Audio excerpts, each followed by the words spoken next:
e faça-nos uma visita. Estrada União Indústria, número 4399B, em Correias.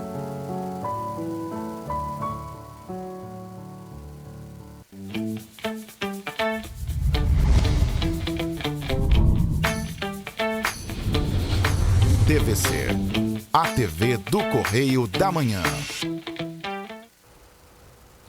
Direto dos estúdios da TV Correio da Manhã em Petrópolis, começa agora o Correio Petropolitano Debate desta sexta-feira. Hoje nós vamos dar destaque aqui no Correio Petropolitano Debate a diversos temas e vamos iniciar falando sobre o transporte mais uma vez. Faltando alguns dias para o Dia dos Pais, o Procon RJ iniciou nesta sexta-feira fiscalizações e também tem orientado os consumidores sobre a data comemorativa. A população ocupada no comércio cresceu 3,2% em 2021, mas ficou abaixo do período de pré-pandemia. Os dados foram divulgados nesta sexta-feira pelo Instituto Brasileiro de Geografia e Estatística, o IBGE. Divulgado na última quinta-feira, o novo boletim Infogripe da Fundação Oswaldo Cruz destaca a manutenção de queda ou estabilização na população adulta dos casos positivos para Covid-19 e influenza A. No entanto, a análise verificou o crescimento ou manutenção de patamar elevado de novas ocorrências em crianças e jovens. E a passagem em Petrópolis vai retornar para R$ 4,95 a partir deste sábado. A decisão foi tomada pelo juiz da 4ª Vara Civil de Petrópolis nesta sexta-feira. O TSE aponta a diferença de cerca de R$ 1.200.000 entre a licitação e contrato emergencial de lixo em Petrópolis. Nossos repórteres com a participação ao vivo trazem as informações. O diálogo com o objetivo de apontar as causas e os problemas em Petrópolis. Eu sou Richard Stolzenburg e o Correio Petropolitano Debate está começando.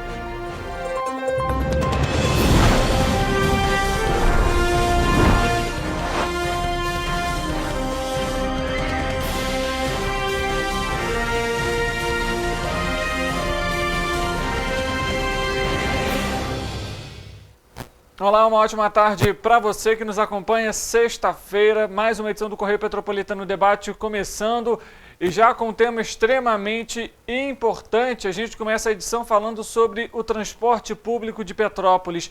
Nesta sexta-feira, o juiz da 4ª Vara Civil da cidade, Jorge Luiz Martins, suspendeu o aumento da passagem até o dia 10 de setembro. A tarifa de R$ 4,95 no dinheiro e R$ 4,80 no cartão retorna a partir da meia-noite deste sábado.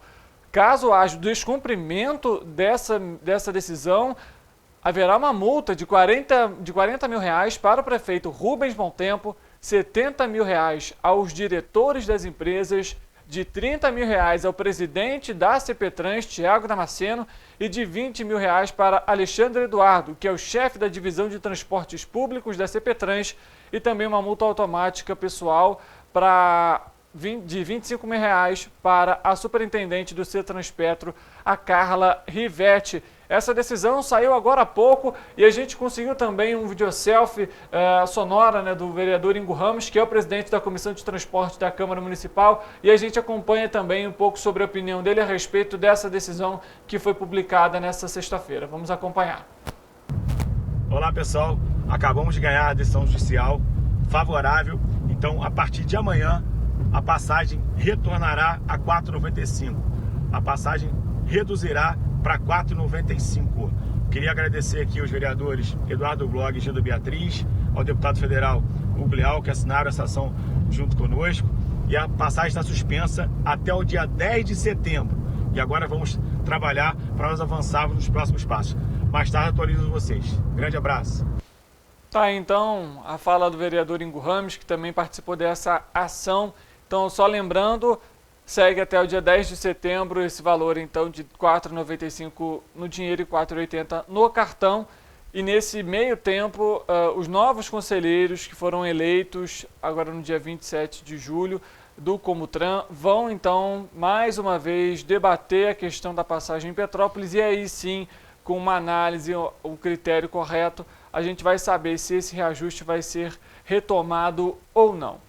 Enquanto isso, a gente aborda outros temas e a gente vai continuar falando sobre Petrópolis, porque o Tribunal de Contas do Estado, o TCE, apontou diferença de cerca de R$1.200.000 entre a licitação e o contrato emergencial de lixo em Petrópolis. Para falar sobre esse tema, o nosso repórter Gabriel Hatch já está aqui nos nossos estúdios e vai trazer um pouco sobre essa situação. Mais uma vez o lixo gerando notícias, mais discussões a respeito aqui em Petrópolis, né, Gabriel? Boa tarde. Isso mesmo, Richard. Boa tarde a todos de casa. O Tribunal de Contas do Estado do Rio de Janeiro, o TCE, apontou que há uma diferença de valores fornecidos pela empresa AM3 para concorrer ao edital da licitação de transbordo, coleta e transporte do lixo domiciliar da Condep e o valor firmado com a empresa no contrato emergencial. Ao todo, de acordo com o acordo, o levantamento do TCE há uma diferença de R$1.274.000, cerca de R$210.000 por mês. No dia 22 de junho, a empresa AM3 apresentou em sessão pública do processo licitatório em Petrópolis o valor de R$12.605.730 por 12 meses de contrato. Já no dia 17 de julho, o contrato emergencial firmado entre a Condep e a AM3 foi no valor de R$7.576.958 por 6 meses de contrato. Levando em conta o primeiro valor apresentado na licitação, a prestação de serviço emergencial durante os 6 meses deveria ser R$6.302.865, ou seja, uma diferença de cerca de R$1,2 milhão.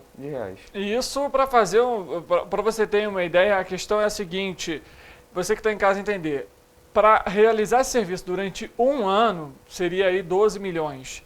Então, automaticamente, quando você imagina, vamos reduzir esse trabalho para 6 meses, você vai reduzir metade do custo. E é exatamente o contrário que aconteceu, esse custo aumentou. É essa, inclusive, a questão que o TCE está apontando. Por que de ser um valor maior, já que você vai fazer metade do tempo? É uma questão que está sendo, inclusive, investigada. A nossa equipe, inclusive, procurou, né, tanto a prefeitura quanto a empresa. Chegaram a se pronunciar, Gabriel? A empresa ela não se pronunciou quanto a isso. Nós tivemos acesso ao e-mail dos advogados que está representando a empresa AM3. Eles não responderam. Já a Condep informou que seguiu todos os preceitos legais referentes ao processo licitatório sobre a coleta de lixo no município. A companhia também disse que todos os contratos firmados por até 180 dias estão disponíveis no portal da transparência. A Condep ainda lembrou que a coleta de lixo é responsabilidade da companhia e disse que não pode ficar inerte frente aos graves riscos de desordem urbana e ameaça à saúde pública que o não recolhimento do lixo implicaria. A companhia tem certeza que o bom senso prevalecerá e que a Condep poderá em breve dar continuidade ao processo licitatório. Por fim, a companhia disse que segue à disposição do Tribunal de Contas para qualquer esclarecimento. Interessante eles colocarem na nota justamente esse ponto que você acabou de comentar. Não pode ficar inerte frente aos graves riscos de desordem urbana e ameaça à saúde pública. Quem está ocasionando isso é a própria Condep, no caso a prefeitura de modo geral, a partir do momento que não realizou uma renovação de contrato ou então realizou a licitação no período adequado. Precisou esperar terminar o contrato com a antiga empresa, com a Limpe Serra, para entrar nesse caos que a gente está vendo hoje aqui em Petrópolis em relação à coleta de lixo, fora a coleta de lixo também hospitalar, fora a questão que o próprio TCE também já apontou que a Condep não teria condições aí, licença para fazer essa coleta do lixo, porque os aluguéis, né, esses contratos emergenciais são apenas em relação aos veículos e não a funcionários. Ou seja, é curioso eles colocarem isso numa nota, Gabriel, e quando a gente pega esse contexto histórico da cidade, por que então não realizaram o contrato antes do tempo? É a própria prefeitura e a Condep, uma se contradizendo com a outra. Vale lembrar também que o INEA afirmou para nós, do Correio, que a Condep não tem licença para operar aqui no município, na coleta e no transporte de lixo. Por isso mesmo eles estão utilizando da M3 para os equipamentos com a mão de obra deles próprio, da Condep. Ou seja, continua sem a licença, continua pagando mais caro. Até é uma questão aí a ser abordada, a própria Secretaria de Administração, que cuida aí dos recursos da Prefeitura, poderia questionar esse valor. Olha, um contrato de 12 meses são 12 milhões, que seja 1 milhão por ano, por mês, por que em 6 meses são 7 milhões e 200 mil reais? É um questionamento a ser feito, mas parece que a Prefeitura não se preocupa em gastar o dinheiro público, né? Que você que está em casa paga, que eu pago, que o Gabriel paga. Enfim, a gente vai continuar acompanhando todo esse processo que aí o Tribunal de Contas está realizando e também aí quais são os próximos passos e entender realmente como que essa situação vai terminar aqui em Petrópolis.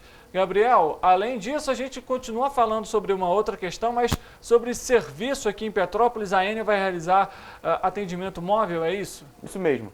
Neste mês de agosto, a Enel Distribuição Rio estará disponibilizando atendimento móvel a Itaipava, Piabetá, São Gonçalo, Rio Bonito e Tanguá. O objetivo é facilitar o acesso de clientes a serviços fornecidos pela companhia. A unidade móvel vai oferecer os mesmos serviços da loja física, como adesões, troca de titularidade, parcelamentos, religações, negociações de débitos e novas ligações. Não é necessário agendar o atendimento e em Itaipava, Petrópolis, os atendimentos acontecerão nos dias 11, 18 e 25 de agosto, das 9h30 ao meio-dia e das 1 às 4 horas. Então tá aí para você que está nos acompanhando, anote a data se você aí tem algum serviço para fazer entre esses que o Gabriel acabou de citar, nos dias 11, 18 e 25 desse mês agora de agosto, viu? E também entre 9h30 da manhã até o meio-dia, tem uma pausa ali para o horário do almoço e a partir da 1h da tarde e segue então até as 4 horas da tarde. Gabriel, obrigado pelas suas informações e um bom fim de semana. Obrigado, Richard. Obrigado a todos. A gente vai trazer uma outra informação para você porque os roubos de carga tiveram uma diminuição expressiva nas principais rodovias federais que cortam o Rio de Janeiro. Entre elas, as rodovias Washington Luiz, conhecida como a BR-040, a Presidente Dutra, que é a BR-116, o Arco Metropolitano, que é a BR-493, e a Rio Magé, BR também 116, que receberam reforço no policiamento com a Operação Paladino, que os índices apresentaram uma queda recorde. A operação foi desencadeada pela Polícia Rodoviária Federal, a PRF, desde junho na Baixada Fluminense. Durante o mês de julho, foram registradas apenas 6 ocorrências de roubo de carga nessas rodovias, no trecho da Baixada. Uma redução de mais de 83% em comparação com o mesmo período do ano anterior. É o menor número dos últimos anos, sendo o mês anterior também significativo na tendência de redução. A Operação Palladium foi iniciada com o objetivo de coibir os roubos de carga nas principais rodovias federais do estado. As ações são realizadas nos locais, dias e horários de maior incidência criminal. Equipes do policiamento ordinário de grupos especializados, além do reforço de aproximadamente 100 policiais rodoviários federais de outros estados, atuam na repressão aos roubos de carga no Rio de Janeiro. Duque de Caxias tem o maior número de ocorrências, 211, desde o início do ano, sendo cortado pelas rodovias Washington Luiz, BR-040, Arco Metropolitano, BR-493 e Rio Magé, BR-116. No município do Rio de Janeiro foram registrados 46 casos de roubos de carga na Dutra e na BR-040. Os trechos da Baixada Fluminense, Nova Iguaçu, São João de Meriti, Seropédica, Queimados, Belfor Roxo, Paracambi, Japeri e Mesquita tiveram os demais registros. Olha, com a chegada do Dia dos Pais, o PROCON Estadual do Rio de Janeiro iniciou nesta sexta-feira uma fiscalização em site e lojas físicas de produtos esportivos, celulares, eletrônicos, roupas, acessórios, objetos para casa e de uso pessoal. Até o momento, a autarquia notificou 6 sites que apresentaram irregularidades e orientou mais de 110 lojas na região metropolitana do Rio. O PROCON RJ também inicia a orientação de restaurantes que costumam ser procurados nesta data. Nas lojas virtuais foram encontradas irregularidades como publicidade enganosa, informações imprecisas quanto ao procedimento para devoluções ou troca de produtos, além de impossibilidade de devolução de mercadorias e ausência de informações obrigatórias que permitissem o contato do consumidor. Já nas lojas físicas que foram fiscalizadas até o momento, 57% apresentaram problemas como publicidade enganosa, ausência de preços e cartazes obrigatórios.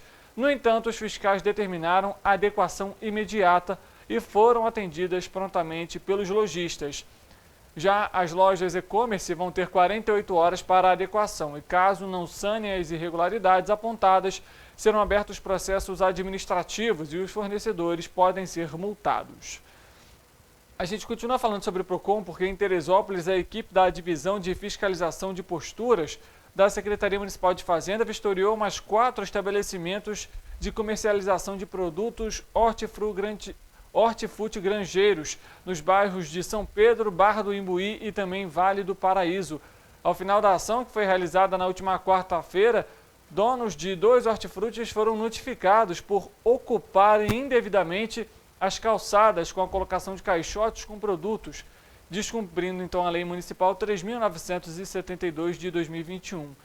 De acordo com a legislação, os proprietários desses tipos de comércio são autorizados a utilizar até 60 centímetros da calçada e demarcar o espaço com uma faixa ou pintura na cor amarela, com largura de 3 centímetros. O objetivo é deixar a área livre para a circulação segura dos pedestres, sem obstáculos que atrapalhem a passagem de pessoas com carrinhos de bebê, cadeirantes e também cidadãos com mobilidade reduzida. Na fiscalização anterior, realizada no dia 20 do mês passado, dos 16 estabelecimentos verificados no centro da cidade, 15 foram notificados, com a aplicação de uma multa por reincidência. Apenas 3 utilizavam o espaço de forma correta. Vamos falar sobre saúde agora, porque o Boletim Infogripe apontou alta de casos de síndrome respiratória aguda grave em crianças e jovens de até 14 anos. Os dados vão ser apontados pelo coordenador Marcelo Gomes e a gente acompanha nesse momento. A ação do Boletim Infogripe dessa semana, analisando os dados de síndrome respiratória aguda grave, que são aquelas internações associadas às infecções respiratórias no país, continua, felizmente, mostrando um sinal positivo, de melhora no cenário na imensa maioria dos estados brasileiros. A gente lembra que mês passado a gente teve uma situação ali, especialmente nos estados do Norte e do Nordeste, associado às crianças pequenas, por conta do vírus sincicial respiratório. Os estados da região sul também mantinham um sinal de alerta muito importante em relação a esse público particular, mas de maneira geral, agora a gente vive já uma situação muito mais positiva. A gente ainda tem uma situação importante que requer atenção no estado do Acre, de novo, ainda mantendo principalmente um alerta fundamentalmente com as crianças pequenas, o público pediátrico, mantendo ali um sinal de crescimento ainda importante, expressivo, mantendo um patamar elevado. Rio Grande do Sul, embora não esteja apresentando sinal de crescimento, já vem de várias semanas aí numa estabilidade quando a gente olha o público infantil em especial, num patamar extremamente elevado. Ainda não iniciou queda no estado do Rio Grande do Sul no público pediátrico. Então a situação de atenção ainda se mantém, especialmente por conta do vírus sincicial respiratório. Outros estados que merecem atenção, o Espírito Santo, que volta a apresentar agora um sinal ali de uma retomada, embora lenta, mas um sinal bastante sugestivo de uma retomada do crescimento em diversas faixas etárias, especialmente crianças e população de mais idade. Os dados laboratoriais não nos permitem até o momento identificar quais os vírus ou qual vírus que estaria associado a esse cenário, mas os dados de internação sugerem que a gente está ali numa pegada de um ligeiro aumento no número de novos casos semanais no Espírito Santo.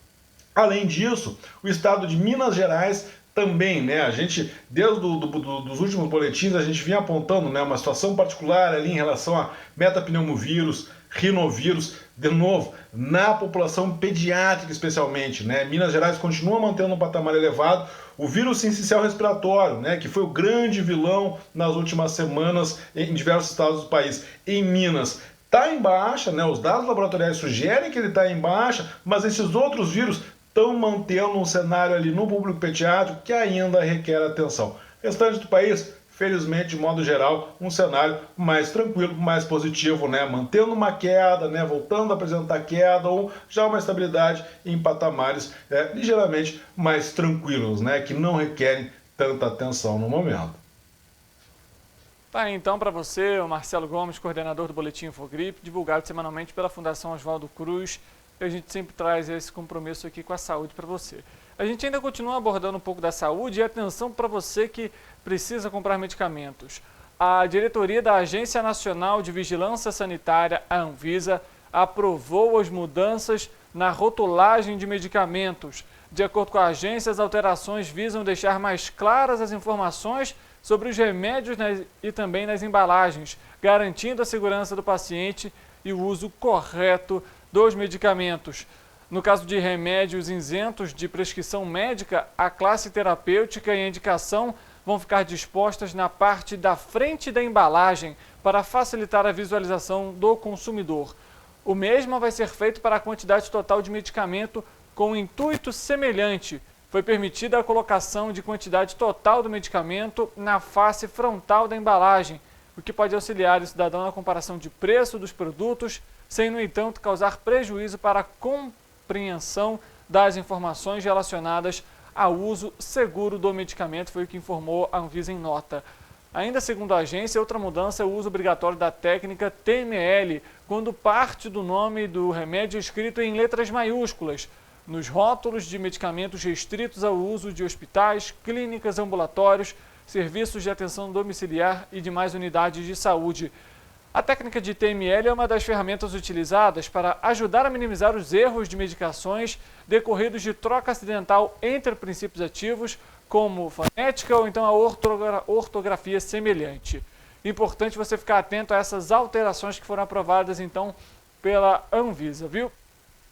A gente fala um pouco sobre economia também aqui no Correio Petropolitano Debate, e a população ocupada no comércio cresceu 3,2% em 2021, mas ficou abaixo do período pré-pandemia. Os dados foram divulgados pelo IBGE nesta sexta-feira e o Marcelo Miranda, que faz parte da equipe, aponta os índices registrados e fala uma análise completa sobre o levantamento.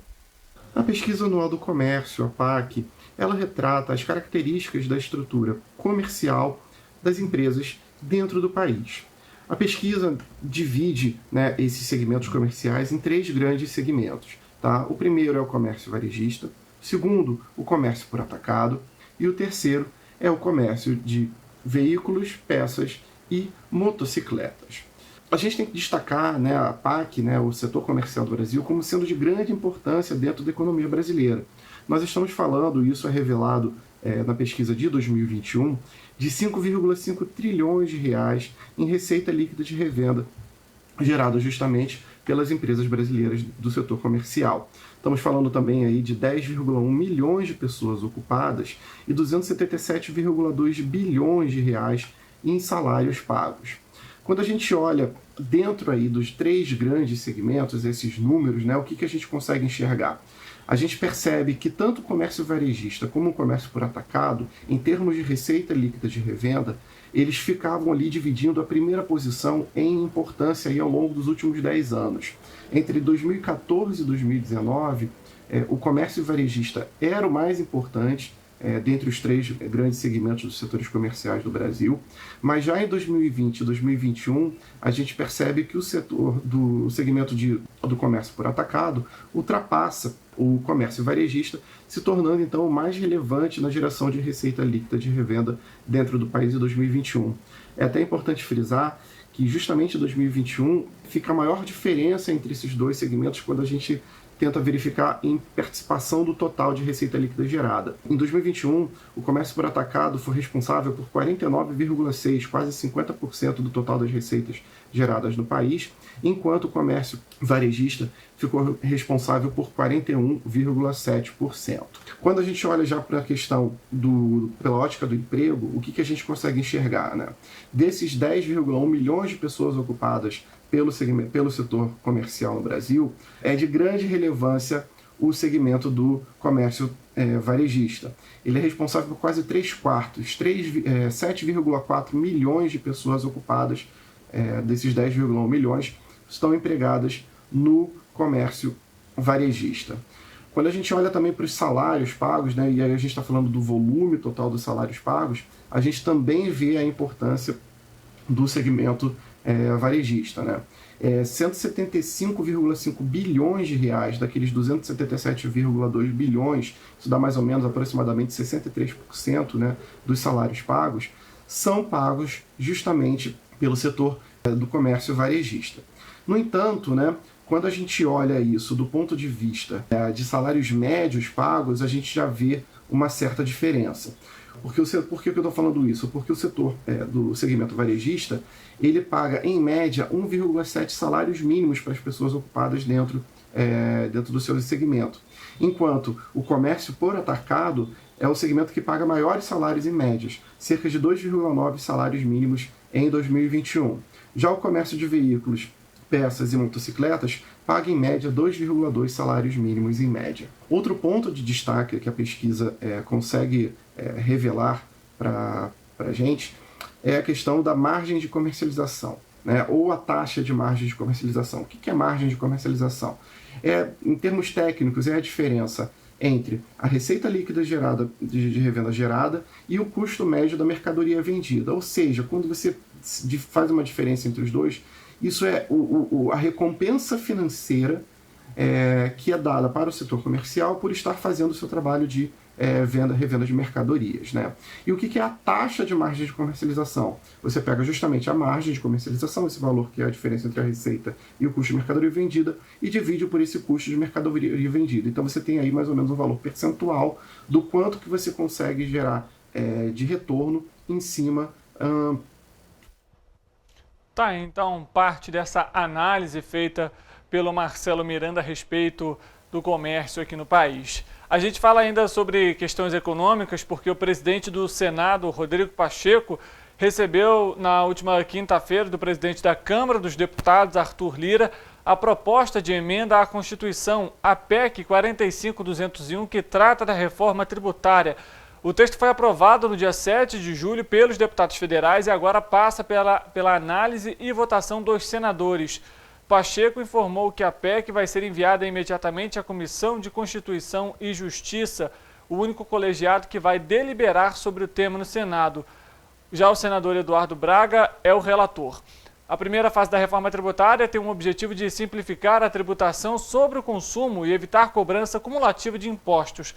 A principal mudança será o fim de 5 tributos, dentre eles federais: o Programa de Integração Social, o PIS, Contribuição para Financiamento de Seguro Social, o COFINS, e Imposto sobre Produtos Industrializados, o IPI. Estes serão substituídos pela Contribuição sobre Bens e Serviços, o CBS, a ser arrecadada pela União. Além disso, há também, por exemplo, já impostos municipais e estaduais como o ICMS, que também vão ser alterados. A gente trouxe, inclusive, aqui no Correio Petropolitano Debate, uma entrevista justamente para falar só sobre a reforma tributária, os principais pontos.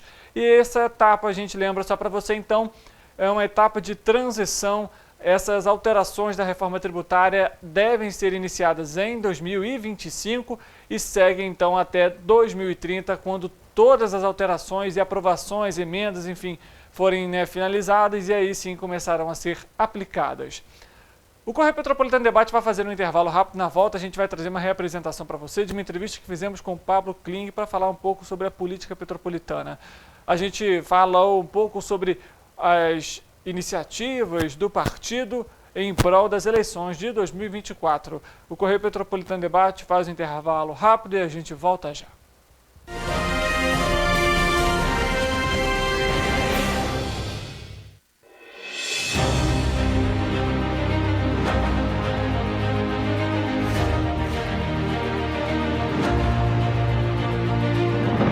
Não é jornalismo de direita, é jornalismo direito. Correio Petropolitano. Tudo que seu jornal não deveria ter deixado de ser. Todos os dias, em uma banca perto de você.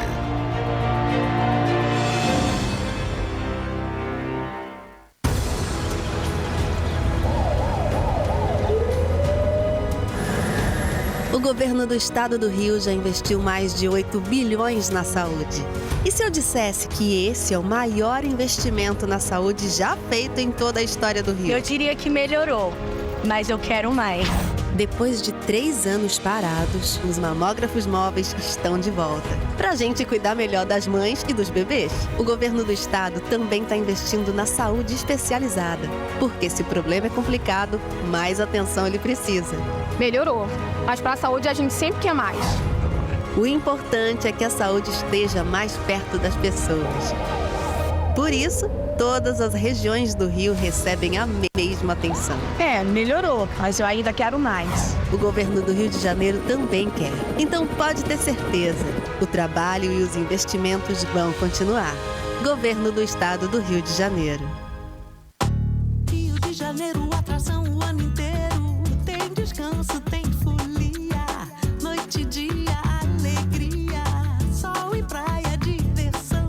No prato ou copo, a festa, o bar, museu ou bloco. Show, cultura, história, gravado na memória e no seu coração. Rio de Janeiro, vem se apaixonar. Rio de Janeiro, vem se apaixonar. Cidades maravilhas, campo, mata, serra e trilha, em estado de emoção. Tem o Rio de Janeiro, que você já ama, e o Rio, que ainda vai conquistar você. Apaixone-se pelo Rio. Rio de Janeiro, vem se apaixonar. Rio de Janeiro, vem se apaixonar. Governo do Estado do Rio de Janeiro. Minha mãe é socorrista do SAMU. Ela trabalha muito ajudando as pessoas. Ela tá sempre pronta para atender todo mundo, em todo canto da cidade. E para atender as pessoas com mais agilidade, agora tem até moto, a motolância, e helicóptero também. Ela me contou que agora o Rio tem muito mais SAMU. É verdade, o SAMU mudou para atender melhor, para chegar mais rápido. O governo do Rio inaugurou mais bases 24 horas, contratou mais socorristas e mais equipamentos. E sabe o que mais? Agora tem SAMU em todos os municípios do Rio. Porque nós, do governo do estado, colocamos as contas em dia e investimos mais de 87 milhões de reais nesse serviço que é essencial, o nosso SAMU. A saúde merece sempre mais. Então, pode ter certeza, o trabalho e os investimentos vão continuar. Governo do Estado do Rio de Janeiro. Para ter mais qualidade de vida, conte com a maior rede de academias de Petrópolis. Aqui na Cooper, com uma mensalidade, você utiliza todas as unidades. Centro, Bingen, Itamaraty e Itaipava. Com planos a partir de R$ 84,00, a academia oferece ambientes modernos para você cuidar da sua saúde com segurança. Os espaços contam com dezenas de aparelhos de musculação, diversos equipamentos para aeróbico e funcional. Além, é claro, de profissionais qualificados e uma extensa grade de aulas coletivas, que inclui dança, bike, jump, wolf fit, step fit, entre outras. Nossas estruturas são equipadas com salas de musculação e aulas coletivas, salas de avaliação física e nutricional, vestiários e estacionamentos amplos. Venha nos fazer uma visita e surpreenda-se!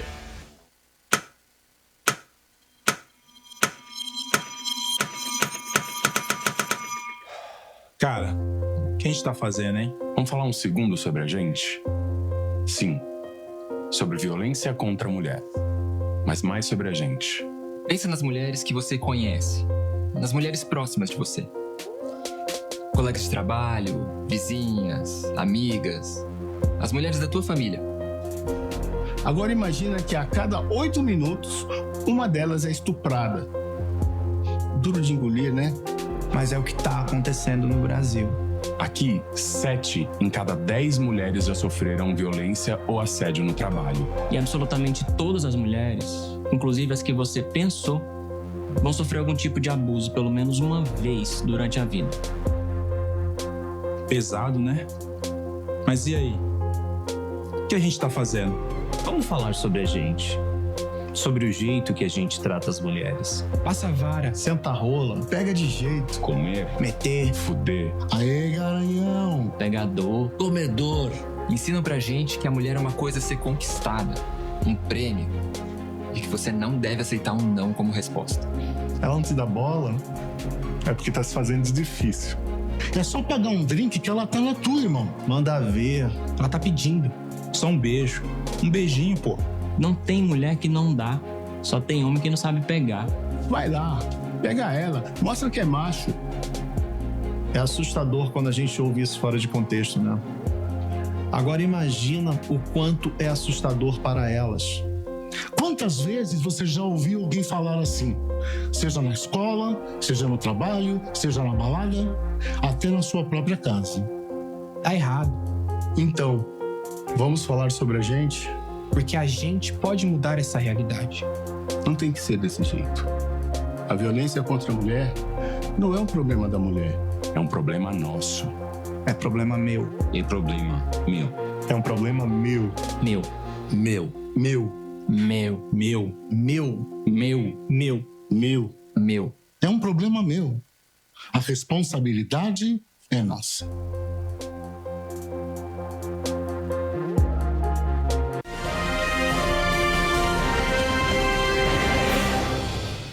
De volta, como você já pode conferir, o Wellington Daniel está aqui com a gente para iniciarmos a nossa entrevista de hoje. Nosso convidado, Pablo Kling, ele que assumiu a presidência do Partido Progressista aqui em Petrópolis e vai falar sobre as movimentações políticas para ano que vem.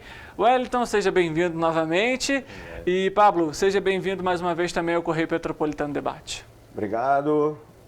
Boa tarde, bom dia, boa noite para quem estiver assistindo reprise também, né? Em alguns horários. É um prazer estar participando aqui. Petropolitano, também colunista do Correio Petropolitano, então estou em casa. Bom, Pablo, primeira pergunta, como que você recebeu essa notícia ou esse convite, digamos assim, para assumir a presidência? Bem, isso vem de longa data. Eu fui filiado ao PP muito tempo atrás. No ano de 2008 eu fui candidato pelo Progressistas. Aí depois teve algumas mudanças, aí fui para os Republicanos, trabalhei com o então vereador Pastor Antônio Brito, fui trabalhar na Secretaria de Agricultura, aí depois com a mudança de governo, mesmo dentro do próprio governo, mudança de secretariado, o então secretário Eduardo Lopes saiu da secretaria e assumiu o secretário Marcelo Queiroz, que vinha da Secretaria de Meio Ambiente do governo Crivella, na Prefeitura do Rio, e me manteve lá trabalhando com ele, gostou da pauta do trabalho, eu estava coordenando a questão do turismo rural, principalmente focado no desenvolvimento da agricultura familiar, e eu me sentia assim, à vontade de retornar para o PP. Eu trabalhava ligado diretamente ao então chefe de gabinete Nilo Sérgio Félix, que é fundador do partido, é membro da executiva da capital, Rio de Janeiro, da executiva do Estado, da executiva nacional do partido, e além de amigo e mestre, eu retornei para o partido e nessa eu comentava com ele que eu ficava muito triste de ver o partido abandonado em Petrópolis igual estava, a ponto de, na última eleição, o PP sendo o terceiro maior partido de Petrópolis em número de filiados, sequer lançar uma chapa para disputar a eleição de vereador. Sequer estar trabalhando, articulando para fazer parte da vida pública da cidade.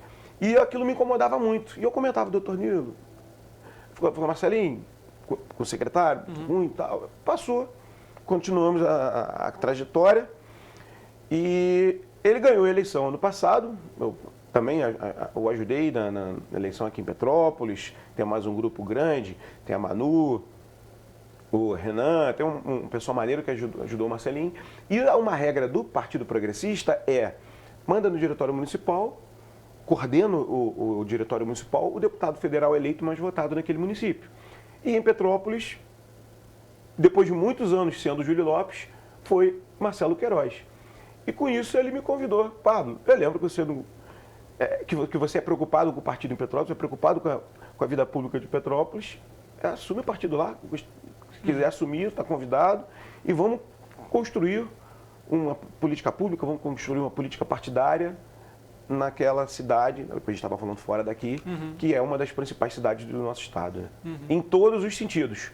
Política, tanto que é uma das poucas cidades com segundo turno. A histórica, então, nem se fala, né? Hoje, então, vocês não têm uma cadeira na Câmara Municipal, por exemplo. E um debate que tem sido recorrente na Câmara Municipal é essa falta de representatividade dos partidos, justamente por causa do número de vereadores. E aí tem essa questão de propostas para aumentar esse número. Como que o PP enxerga esse possível aumento no número de vereadores na Câmara? Eu sou completamente a favor. Me sinto muito à vontade para dizer isso, principalmente porque não sou candidato, pode deixar registrado.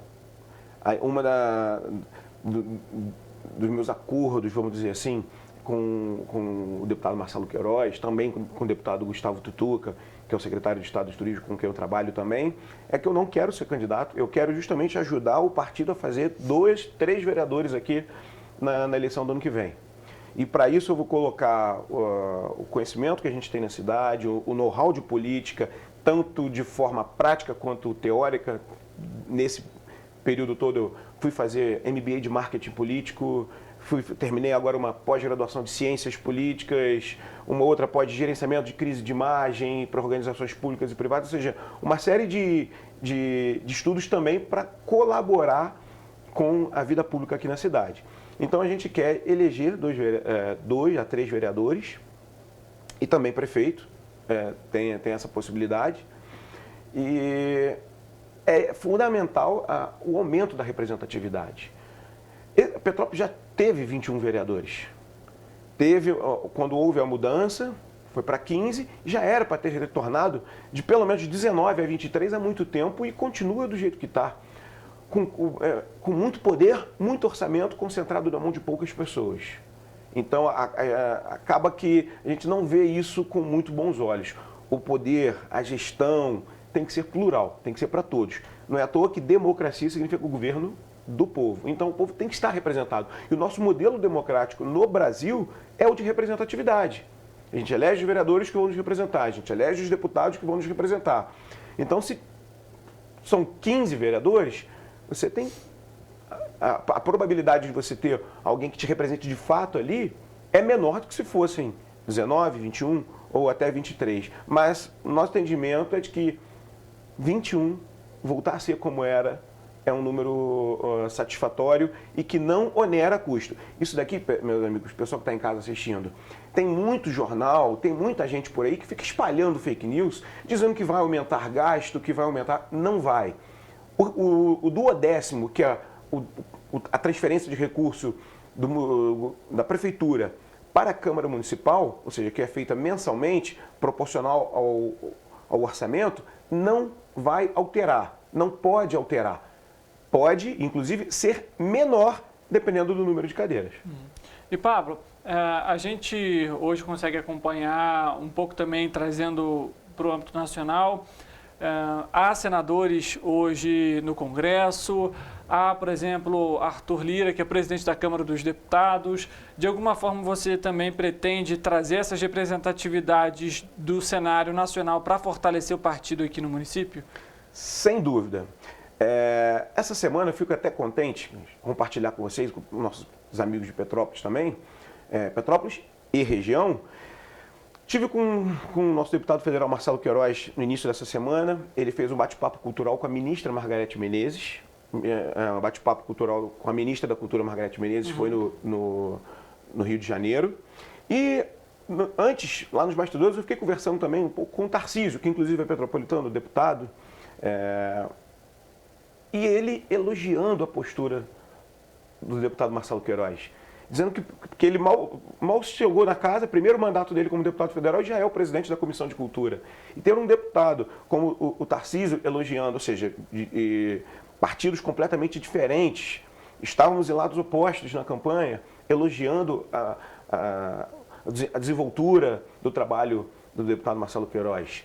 A deputada federal Benedita da Silva também elogiando Marcelo Queiroz. A postura do progressista é de centro-direita.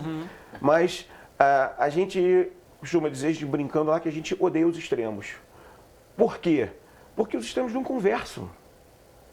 Então a gente consegue conversar com um lado, conversar com o outro, porque quem é eleito pelo povo. Então tem que ser ouvido e não é para ser ignorado.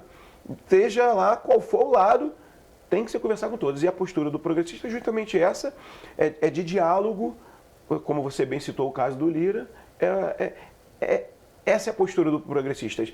E não tenho dúvida que os nossos deputados vão estar em Petrópolis colaborando com a gente. O Marcelo Queiroz, o Júlio Lopes, Gustavo Tutuca, André Correia e toda a bancada do PP, tanto federal quanto estadual, vai participar aqui e vai colaborar, porque tenho certeza que esse sentimento de que o PP em Petrópolis pode e tem que ser maior, não é só minha.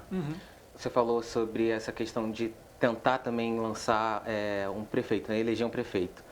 Já tem alguma conversa com algum nome do cenário político municipal que possa ser lançado pelo PP como candidato a prefeito?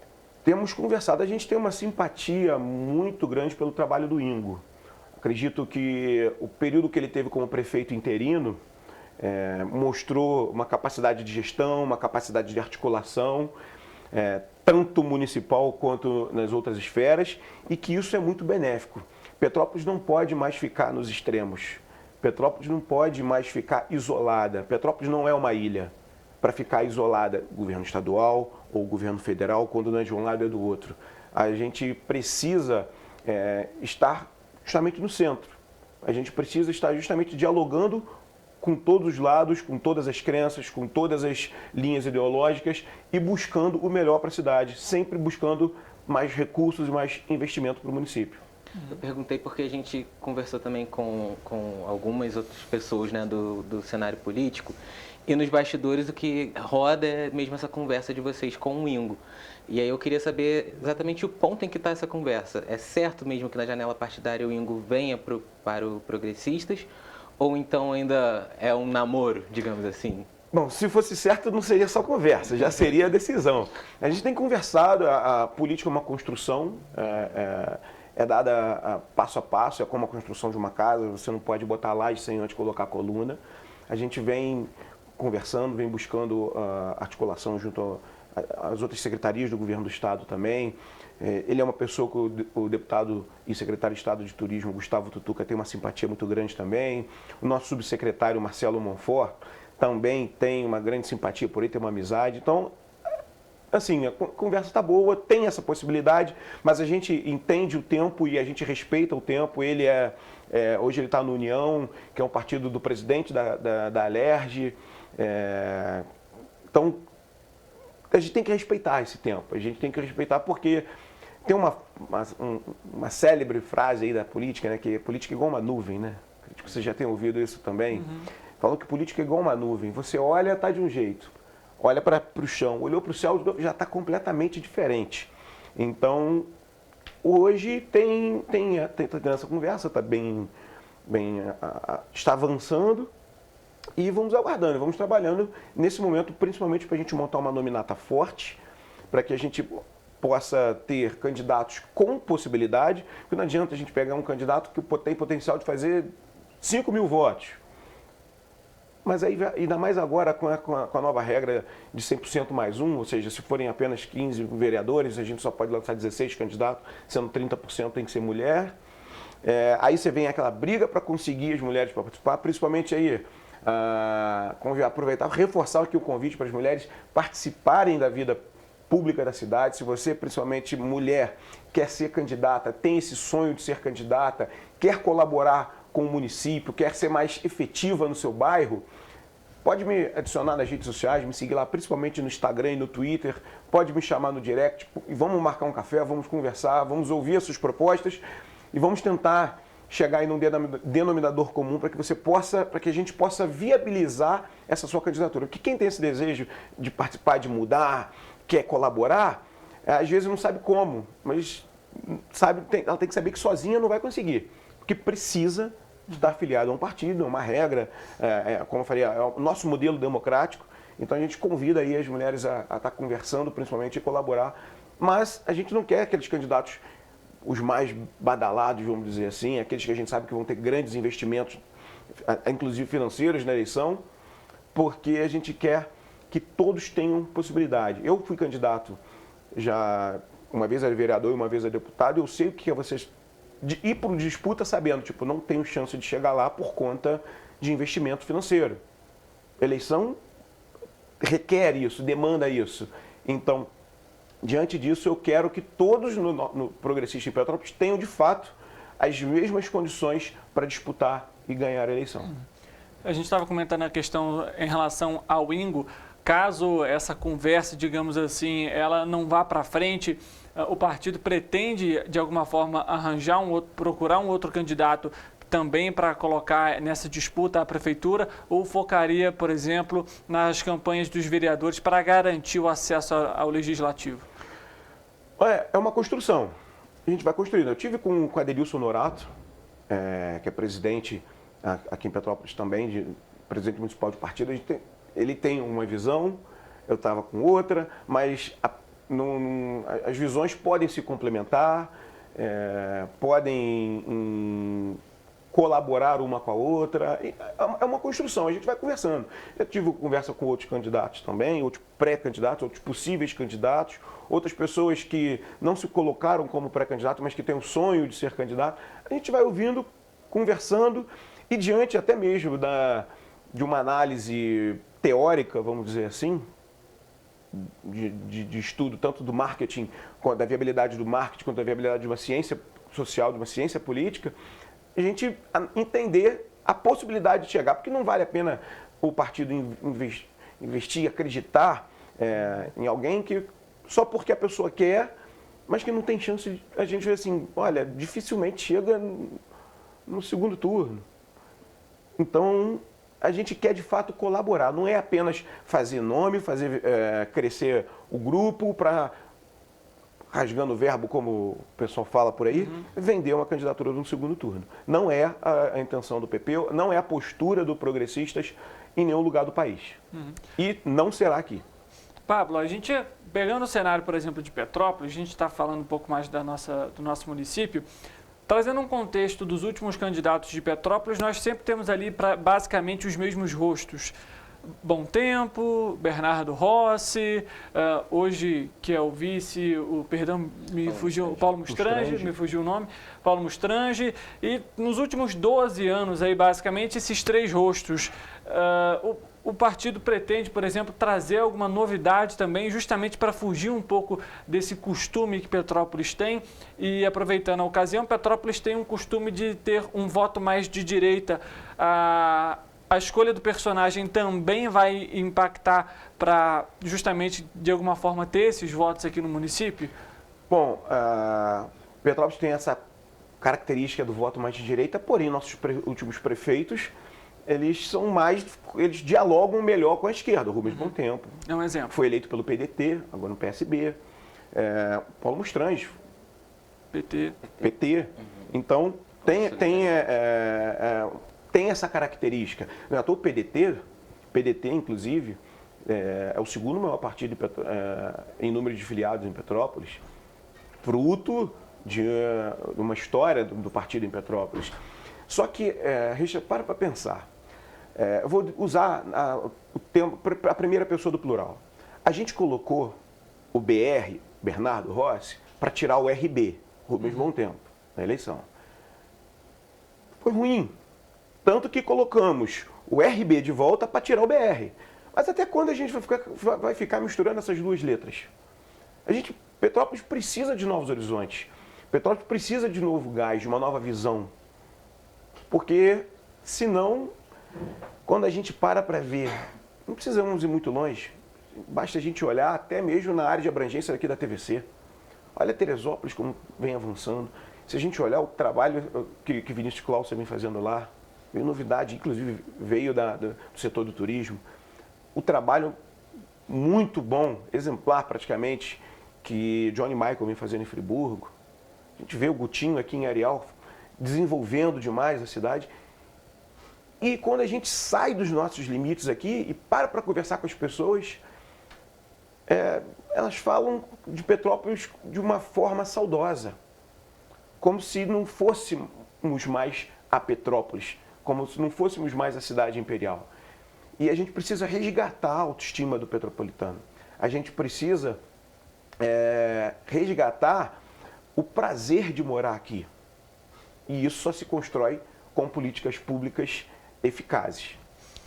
A gente está comentando aqui sobre essa questão, você avaliou que dependendo da pessoa quer se candidatar, quer se eleger, mas não teria forças políticas o suficiente para isso, por exemplo.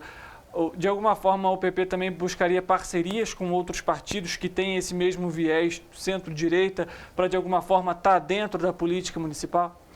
Com certeza, como eu falei, política é plural. Você se trabalha conversando, dialogando. Se o partido, vamos supor que Petrópolis mantenha os 15 vereadores, o que eu não considero ideal, não considero saudável. Mantenha os 15 vereadores. PP fez 2. Se não dialogar com os outros, mas um é do PT, o outro é do PSB, não tem importância, porque foram eleitos pela população. Foram eleitos por uma parcela que considera aquela visão, que considera aquelas propostas como as vitais, as mais necessárias para o desenvolvimento. Ou seja, é a ótica da população. Então não se pode virar as costas para isso. Então tem que dialogar e buscar o meio termo. Tem uma outra frase bastante conhecida na política, que a política é a arte da negociação. É conversar e chegar ao denominador comum. É certo. A gente está chegando aqui ao fim da nossa entrevista, Pablo.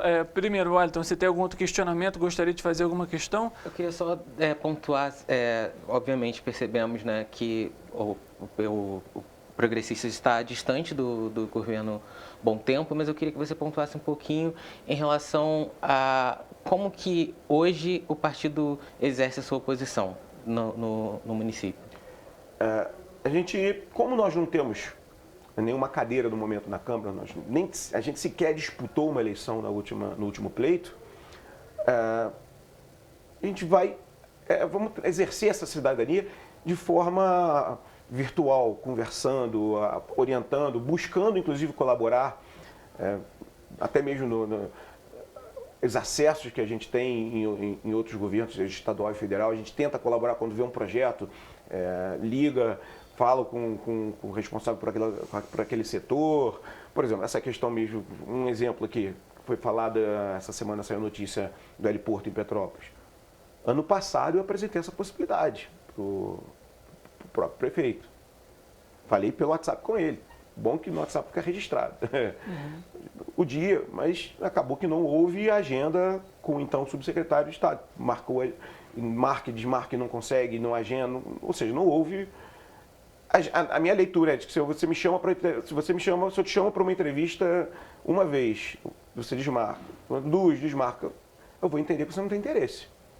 Então essa é a leitura, que ele não teve interesse, por exemplo, nessa questão do heliporto. Em outras pautas que a gente vem apresentando também, muitas têm interesse. Por exemplo, a secretária Silvia Guedon, ela participa de todos os eventos do governo do Estado. Está fazendo ali o dever de casa. Está indo fazer a promoção da cidade. Só que eu vejo que mais pode acontecer. Não adianta, como eu até coloquei na minha coluna Correio Petropolitano semana passada, não adianta a gente ter uma sede bonita, porque eu acho legal que você colocar a Secretaria de Turismo num patamar de infraestrutura funcional, para que ela funcione, dar infraestrutura, dar os requisitos necessários para que eles possam trabalhar, mas o turista vem para cá e ele é vítima dessa Sinalpark. Essa Sinalpark, assim como a Cancer, é Concer, né? Mas que é um verdadeiro câncer aqui para a cidade. São coisas que, tá certo, a Concer não depende não tem nada a ver com a prefeitura, mas são cânceres que a cidade vem tendo e que a gente precisa eliminá-los se a gente quiser desenvolver. O formato que essa Sinalpark trabalha em Petrópolis, ela é de espantar o turista, é de fazer o turista não querer voltar. Inclusive, petropolitanos também são revoltados com ela. Faz o sinal, você de casa aí, entra no Google aí, tem um site lá, Reclame Aqui, veja a quantidade de reclamações que ela tem. Você comentou uma questão, para a gente finalizar mesmo o programa, essa questão da nova sede da Secretaria de Turismo foi muito criticada aqui no município justamente pelo preço que Petrópolis paga pelo aluguel. Eu entendo que é necessária uma infraestrutura, mas precisava de tanto? Um local que é para ser administrativo, por exemplo, com piscina? O que você acha dessa questão em si, de ter um local que é administrativo, mas com piscina, e que tem um orçamento muito grande, e que talvez esse orçamento poderia ser utilizado justamente para a promoção do turismo no município? Aí é a questão da gestão.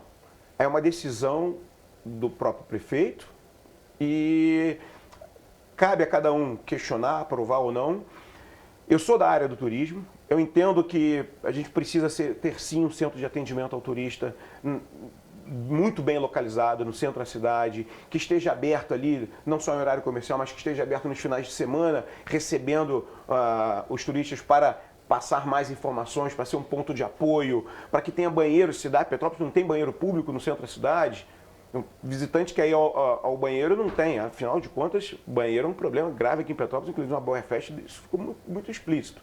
Mas, quanto a essa questão do preço, se estiver funcionando e, de fato, trazendo muitos benefícios que o turismo traz para a cidade, o valor vai ser um investimento mínimo se o trabalho for, de fato, bem feito. Mas tem que ser feito, não é apenas ter. A questão de ter ou não piscina, isso é a casa. Eles não construíram uma piscina. A piscina já estava lá, faz parte do pacote. Pode ser até utilizada para algum outro formato. Algumas vezes tiveram reuniões, eventos, por exemplo, no Castelo de Itaipava, e que a piscina era forrada e era uma pista de dança. Não estou dizendo para transformar ali em pista de dança, mas dá uma noção de que podem ter outras funcionalidades, outros objetivos, outras funções, pode ser utilizada de outras formas. Acredito que esse seja o menor dos problemas. Wellington, alguma outra informação?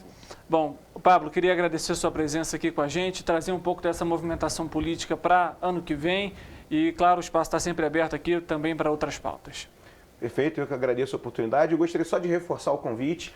Você, principalmente você mulher que tem vontade de participar, pode me chamar nas redes sociais, é @PabloKling, tanto no Twitter quanto no Instagram. E vamos conversar no Instagram, lá na minha bio, tem um link lá, é só clicar, já vai chamar direto no meu WhatsApp. A gente vai agendar, marca uma reunião, vamos tomar um café, vamos conversar, vamos nos conhecer. Quero apresentar um pouco mais das propostas do Progressistas para você. E tudo correndo bem, alinhando tudo, ano que vem você possa ser uma candidata aí e colaborar com a política pública de nossa cidade. Obrigado, Pablo. Wellington, obrigado também pela sua presença e pelo auxílio aqui nas entrevistas. Obrigado, boa tarde, Pablo. Boa tarde a todos de casa. Para você que está nos acompanhando, muito obrigado também pela sua audiência, pela sua companhia. A gente volta amanhã, 13h, e você é sempre o nosso convidado especial. Uma boa tarde para você e amanhã a gente se vê.